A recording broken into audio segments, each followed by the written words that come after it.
Дали главниот град ги исполнува условите за живот на лицата со попреченост во Скопје, поточно и во Македонија генерално? Сме биле сведоштво на и сме имале всушност такви приказни, за жал некако не можеме да се пофалиме со таа, да речеме, поставена инфраструктура. Меѓутоа, тоа е првото наше на лице место заедно со Марија Коцева Утринава. Колегата Наум го екранизира и ова како телевизиска приказна заедно со Искра Росо, кој што е од Здруженијето Солем. Тоа ќе биде и нејзина всушност соговорничка на ова лице место. Ја гледаме веќе Марија. Марија, добро утро. Добро утро.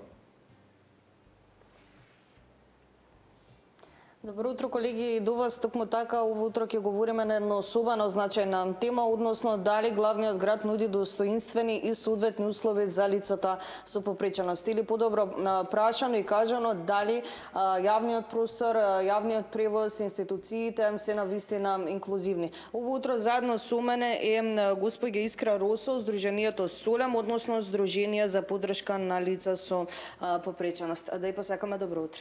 Добро утро. На самиот почеток ќе прашам кратко и јасно дали главниот град нуди соодветни услови за овие лица. Значи, ова е прашање кое што може да се видат повеќе аспекти во однос на другите градови. Да, Скопје има поголеми услуги за лицата со посебни потреби, но кога зборуваме за лицата со посебни потреби, стално мораме да имаме во предвид дека тоа станува збор за повеќе категории на лица, кои што немаат исти потреби во однос на пристапности на просторот. Тоа што е, например, непристапно за лицето со физичка попреченост и каде што му треба пристапност за количката да влезе, не значи дека е иста пристапност за лицето со интелектуална попреченост, кое што не може да ги разбере инструкциите во местото во каде што може да влезе, или пак лицето со слаб вид или слаб слух. Значи, потребите, сите викаме лицата со попреченост како една категорија, а забораваме всушност дека сите се они категорија сама за себе внатре со различни потреби и различни предизвици. Скопје има како главен град ги има, например, пристап до услугите кои што другите градови ги немаат, како клинички центар или поголеми можности да се решат некои институционални проблеми. Но дека е целосно пристапен, не. Пред неколку години едно здружение на лица со квадриплегија всушност направи истражување колкав дел од клиничкиот центар е пристапен за лицата со количка и испадна дека не баш сите услуги во самиот клинички центар се пристапни за лицата со физички хендикеп. Значи, збориме за она највидлива категорија на луѓе кои што имаат проблем физички да пристапат на просторот. Понатаму не ни влегуваме на подеталните начини на кои што може просторот да биде или услугата да биде попристана. Само збориме дека физички може да стигнат да ја искористат или да не искористат услугата што се дава. Тоа имаше и истражување од страна на ХЕРА, дека многу голем дел од гинеколошките ординации се непристапни за жените со попреченост, значи за да може да ги користат тие. Така да имаме уште многу пат за да бидеме вистински инклузивни, тоест пристапни за сите. И морам да напоменам дека кога зборуваме за пристапност и кога зборуваме за пристапност на услугите на институциите кон лицата со посебни потреби, цело време некако ги одвојуваме како различна категорија. Тоа што е многу интересно што може да се спомне е пристапот на универзален дизајн. А тоа значи дека тоа што е пристапно за едно лице во количка, физички пристапно се зборивме, или физички непристапно, ајде така да го кажеме како по разбирливо. И исто така физички непристапно и за мајка со количка, со бебе во количка, за постар човек кој што има проблеми со одењето и на кој што оди да кажеме со бастум или со одалка, на било кој што во даден момент скршил нога и заради гипсот не може да иде. Моментално има проблем. Значи, кога зборуваме дека сакаме местата да ги направиме пристапни, зборуваме да ги направиме пристапни за сите граѓани кои што може да ги користат во секој момент. Што е со јавниот превоз? Јавниот превоз е интересна категорија. пред да дојдат новите автобуси, вистински беше понепристапен. Значи, со скалите високи, тешко се качуваше. Сега новите автобуси даваат таква можност да се качи лице со количка и да има каде да се стави, но има два проблеми тука. Првиот проблем е да стигнете до автобуската станица, која што многу често значи да биде подкачена на... Значи, градот пробува да го реши проблемот со неправилното паркирање на тој начин што става столпчиња и високи тротоари. Но ако имате столпче и висок тротоар, повторно имате проблем со пристапност до самата автобуска станица. Следниот момент е кога да влезете во автобус, треба возачот да биде сензибилизиран за потребата да застане, да почека, за да може човек да влезе. Граѓаните во автобусот да се сензибилизирани, да знаат дека тој дел што е за количка и дека не треба да се прави проблем.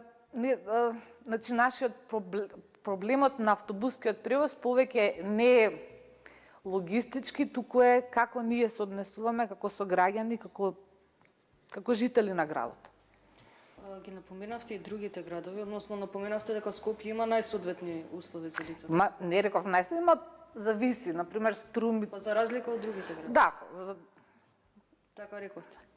Моето искуство, јас зборувам од лично искуство. Например, пред неколку години во Неготино бевме да вадиме лична карта на наша корисничка во количка. Ние не можевме физички да пристапиме до местото на сликање. Значи, моравме да ја креваме количката горе, за да може жената да се слика. На тој момент, мислам. Например, во Скопје, значи, ова е се од искуство, во Скопје таков момент го немате, бидејќи кабините се пристапни. Можете со количка да се качите по рампата горе. Заради тоа реков, некои услови се подостапни од другите градови. Освен условите во јавниот простор, институциите, вете го напоменавме и превозот, кој е вашиот став околу вработувањето на овие лица? Без разлика дали станува збор за лица со попреченост или пак физички или пак интелектуално. Тука е делот каде што Скопје повторно се разликува од другите градови, бидејќи тука го имаме средните училишта како можна за 8 искра од Штип и Скопје. Нема други средни училишта за професионално оспособување. Но проблемот со вработувањето е горлив проблем. Заради тоа што иако постои можноста за вработување на лица преку програмата што е преку заштитните друштва, кои што има вистински, мислам, добри привилегии се испланирани во однос на тоа. Тоа што на терен ние го видовме дека фали е како да ги подготвиме луѓето за да влезат, да можат да влезат на работното место. Поточно кажано, вештините, професионалните вештини можат на училиште да се научат. Иако мораме да седнеме да зборуваме како држава, да се направи стратегија, кои се тие професии кои во иднината би сакале нашите луѓе да ги добиваат. Заради кои се тие професии кои што ќе постојат за 10-20 години, за да можат да се обучуваат луѓето на тие професии. Следното нешто што фали се вештините. Вие на работно место кога ќе влезете, не сте само добар во работа, туку имате друг сет на вештини. Како да комуницирате со колегите, како да решавате проблеми, како да се однесувате кога тоа што сте го испланирале нема да биде како што сте го испланирале вие. Значи, флексибилноста. Тоа се тие лични вештини на кои што никој во целокупното образование малце се обрнува внимание, а тоа е посебно важно за лицата со попреченост. Бидејќи они се во социјална изолација и тие вештини им доаѓаат многу тешко. Така да при вработување поголем пристап до позициите имаат лицата на кои што им треба помал степен на поддршка. На лицата на кои што им треба поголем степен на поддршка, веќе тука вработувањето влегува многу потешко, а државата по друга страна не е isprogramирала баш механизми за финансиска поддршка на тие семејства. Пример, ако имате вие вакво аутизам, немате право напослен 26-та година и дури и умерена интелектуална попреченост, немате право на финансиска поддршка. Останувате со можноста за 4000 денари, 5000 денари туѓа нега месечно што ве добивала. Што мораме да се согласиме дека не е доволна како поддршка ниту на човекот, ниту на семејството. Така да треба некако како држава да донесеме другчии стратегии што сакаме. Имаше неколку концепти и неколку проекти на времето поддржани од Европската Унија, но нашиот проблем е тоа што некако идеите, искуството од проектите не влегуваат како идеи кои институциите можат да ги спроведат или ги спроведуваат. Станува збор за навистина огромна проблематика и има што многу да се зборува, но со оглед на нашето предвидено време ќе ве прашам пред самиот крај, напоменавте дека се потребни нови стратегии. Уште еднаш, кој е клучниот момент за нов чекор кон решавање на оваа проблематика? Која е вашата порака до надлежните?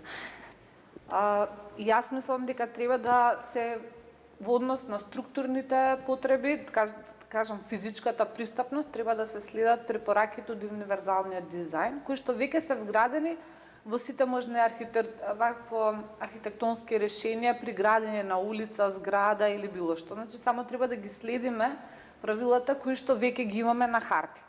Во однос на другиот тип на пристапност, како пристапноста до информации.